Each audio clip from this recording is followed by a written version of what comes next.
whatever industry you pick, if you outwork everybody, if you try to be a little smarter than everybody, if you try to be a better salesperson than everybody, if you try to be better prepared than everybody, you've got your best chance. Because if you don't do it and somebody else does, I have the saying, work like someone's trying to take it all away from you.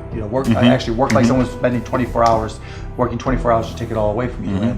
And that's kind of the way I look at it. What would you say is the number one reason why people fail? Lack of brains, lack of effort. Lack of brains, lack of effort. Yeah, they don't do the work. They don't learn.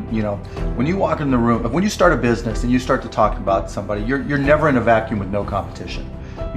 Unless you're just extremely lucky. And if there's going to be competition, that means somebody else knows your business as well as you do when you get started. And if you walk into a competitive environment and they still know more about the business than you do and more about your customers, you're going to lose. But most people don't consider that. They don't do the work. They don't learn more about their industry. They don't know even about their business. And so you've got to put in the effort to know more about your industry than anybody else. And that's the brains part, and that's the effort part as well.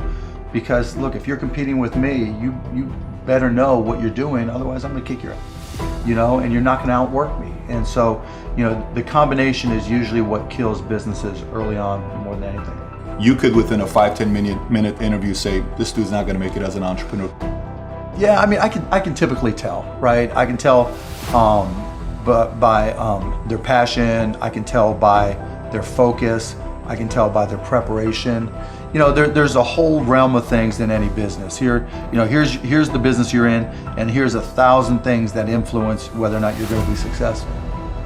Through my experience in businesses, I can put myself in his position and say, okay, here are 900 of the 1,000 things he has to be aware of, and then go through and ask.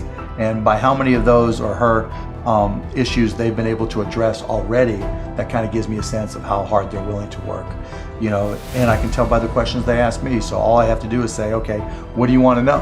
And when they start saying, what should I do? They ask you. Yeah, and that's fine, right? And I want them to ask questions, but people like to say, the only stupid questions are the ones you don't ask, and that's not right? Because the questions you ask tell whoever more about you than anything else you do. Because in particular, it tells me about your preparation. If you ask me questions about just basic things that you should have known and you should have down to a science, that's going to disqualify you almost more than anything. If you're not always learning, to this minute, if I'm not continuously learning, if I'm not just absorbing as much as I can absorb, someone else is going to kick my ass, right? So you talk about paranoia. The greatest source of your paranoia should be knowledge. If someone else knows more than you do, and if you're not learning, if you don't know how to learn, if you don't have a thirst for learning and acquiring information, you're SOL. Do you think there needs to be a healthy level of paranoia? Oh, absolutely. There needs to be. Oh, yeah. I mean, I always say, for every one of my businesses, I say, what would I do to kick my own ass? You're right. So whatever business you have, there's somebody trying to put you out of business. There's somebody trying to take a bite out of your business. And it's better for you to figure out how they're going to do it rather than they do it. And so, yeah, that's being paranoid. And so you have to be paranoid. You have to anticipate other people's next moves, and you can't ever, downplay the competition. I was at a business plan competition this morning at a college, and they were kind of being dismissive of the competition. And so you can't ever do that. They're out there trying to take you down, and they're not just going to sit still. And if you're good, really, really good, you're going to inspire them to work even harder, faster, better. And so you have to be, very self-aware of what you're good at and what other people are good at. And, a healthy dose of paranoia makes a big difference. Is very helpful. Let's transition to a different subject with college. You went to IU, Yep. right? Now you got a lot of people that say, forget about school, drop idiots. out of school. They're idiots. So you think they're idiots. They're idiots. Tell me why. If you're going to have and run a business, if you don't understand accounting, you're already behind the 8 ball. Can't you hire a guy that knows how to But run then accounting? they still have to communicate to you. Your accountant might tell you you're profitable, but your cash is going down. Not understanding a breakdown. And when you don't, You think you need college to learn that? yeah, I think you do, right? Because it may not, for some people, look, if you're so self-motivated that you can take an online course in accounting and teach yourself everything, you're way ahead of the game anyways. But most people aren't. I don't care if you go to a community college and take accounting and spend $99 for the class. Just, spending the money forces you to be more obligated to do it. But accounting, finance, lesser extent marketing, sales if the school offers that, these are all that's the language of business. And so while it's possible to teach yourself these things, and while it's possible to hire them, when you're starting your own company, you don't want to have to spend money hiring an accountant. Well, let me take that. If you've gone through all these classes, you probably don't have to hire a lawyer to incorporate, right? You can probably figure out yourself. And so your cost of opening up a business drops. But even more important than all that, that's the blocking and tackling. That's the language of business. You know, the thing I learned at Indiana that was more important than anything else, I learned how to learn. And learning became far more important to me, because the one certainty in business is that it's always going to be changing. How does one entrepreneur increase the speed in areas that they can increase? There's certain things you can't control. Speed in what way? Speed of growing your business. All right. So how fast can I grow it? Yeah, I mean, it just depends. You've got to know your own skill set, right? And you've got to know how that fits within your company's life cycle. You know, some companies are slow grind. And you just have to understand that, and you've just got to bide your time until it starts to click, and then grow with it quickly. You know, if you're trying to release a product that needs to be ubiquitous, you've got to go as fast as you can, and then, you know, release a product, yeah, like a launch. Yeah, and you know, there's a lot of people who will say, you know, perfection is the enemy of profitability, right? And that doesn't mean you have to wait till it's a perfect product. It really just depends on what the product is. It, you know, a barbershop, right? Is it an app? Is it a service? Is it a product? But, you know, the key is looking for the low-hanging fruit. What customers are willing to write you a check or commit to it? You know, so that they're willing to integrate it into their daily lives or integrate it into their daily business.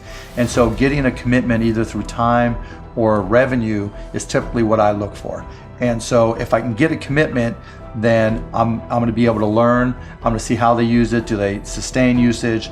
And then once I get the next one, you know, hopefully it came a little bit faster than the first one. Then I can ask for referrals, and then the next one, then the next one, and I just try to ramp it up. You know, when I bought the Mavs, we had no season ticket holder base. And so literally it was a matter of just putting a list of former season ticket holders in a white pages back then, you know, on my desk next to my phone, and making phone calls. You? Yeah, me. Yeah, because if I'm not going to do it, how can I expect someone else to do it, right? So just get on the phone. Hey, this is Mark Cuban. I'm the new owner of the Dallas Mavericks. You know, I'd like to invite you back for a game. It's not, though. This is my business. But you can't get regular sales guys or something to make those calls once they get to a quarter. You're a guy that's a billionaire. You're making those calls. But that's all, you know, and that's fine and good, right? Because everybody's got their own goals, right? But still, I didn't want anybody at the Mavs to be able to say, well, he's not willing to do the work, right? There's, you know, if I walk around, I'm picking up all the papers. I'm not saying go get that picked up. I'm like, okay, that's trash. I'm picking it up. But in terms of speed of growth, it's really, you got to get that first customer first. And then when you get that first, what did you learn? Reiterate, get that next customer. And then hopefully as you learn more and more through the process, then the next one comes by even faster. You know, alluding to it earlier about entrepreneurs being born or built, you know, and I think I knew I was wired to be excited about business. How or why, I don't know, but you know, and there's certain guys that have the genetics to jump out of the gym, right? There's certain guys, you know, that, you know, when they golf, they have the muscle memory and the discipline. You know, Dirk Nowitzki may not be the most talented guy in the NBA, but his discipline and his focus to do what's necessary to be successful, he's willing to do, and combine it with being 7 feet tall and being skilled, you know, it makes him an amazing basketball player. So it's understanding what your skill set is, finding the right place to use those skills, and then going for it. You know, will that make you 250 grand? It depends if you pick the right industry. You know, I started my first business when I was 12. I was buying and selling baseball cards, buying and selling stamps.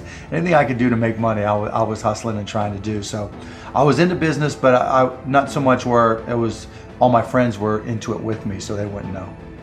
Baseball cards. Yeah, baseball cards, you name it. I mean, I grew up in Pittsburgh.